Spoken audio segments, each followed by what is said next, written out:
आइए दोस्त, अगला क्वेश्चन 7 नंबर क्वेश्चन देखते हैं। और बुक के माध्यम से तो आप लोग देख ही लेंगे, इसको बता देता हूं।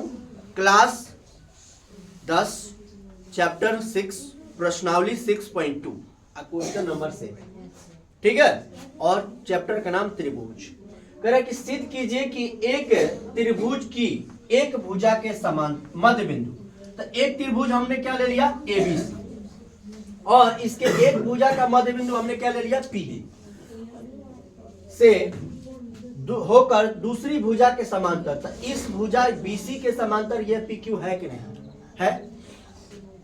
भुजा के समांतर खींची गई रेखा तीसरी भुजा यानी एसी है कि नहीं, तीसरी भुजा को समद्विभाजित करती है, यानी इसको बराबर बराबर भागों में बांट रही है, यही सिद्ध करना है। तो देखिए सिद्ध करने वाला में देखिए लिखे हैं ए क्यू और क्यू सी, और ये देखिए पहले ही दे दिया था मध्य बिंदु यानी एपी और बीपी, यानी एपी और बीपी बराबर में दे दिया था, मध्य बिंदु दिया था, इसीलिए हम इसको बराबर लिख लिए।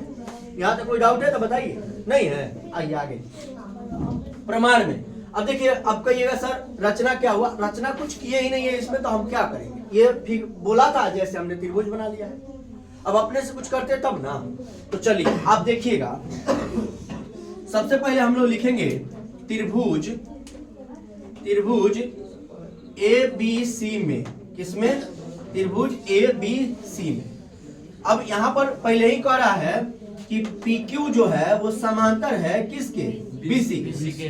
जब भुजाएं समांतर होती है तो रेखाएं क्या होती है, समानुपाती होती है। इसका मतलब आप यह लिख सकते हैं ए पी बटा बीपी, पी क्यू पी भी लिख दें, बीपी लिखिए, एपी बटा बीपी बराबर आप क्या लिख सकते हैं, ए क्यू अब बाटा में क्या लिख सकते हैं, सी क्यू, ए क्यू बाटा में क्या लिख सकते हैं, सी क्यू।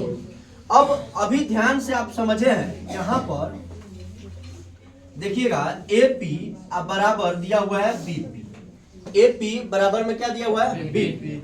अब यहां पर देखिएगा, अगर मैं यहां पर एक ले लूं, क्या ले लूं, एक, और मैं इसे भेज दूं बाटा में, ए पी बाटा बीपी बराबर में क्या हो जाएगा, एक, पक्का होगा कि नहीं। अब जैसे ही ए पी बाटा बीपी बराबर में एक हुआ, तो हम कह सकते हैं कि नहीं। ध्यान दीजिए क्या लिख रहा हूं, देखिएगा उसको हाई लिख देता हूं, यहां दिया है, समझ रहे हो दोस्तों। अब देखिए यहां पर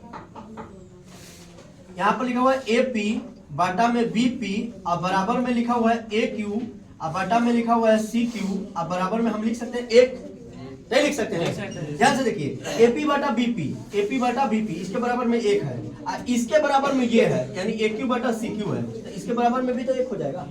तो हमने क्या लिखा है यहाँ पर मेरे दोस्त, लिखिए ए क्यू बाटा सी क्यू, अब बराबर में क्या लिख देंगे, एक, अब फिर से गुणा कर दीजिए, यानी ए क्यू अब बराबर में क्या आ गया, सी। देखिए यही सिद्ध करना था, ए क्यू बराबर में सी क्यू। देखिए ये प्रूफ हो,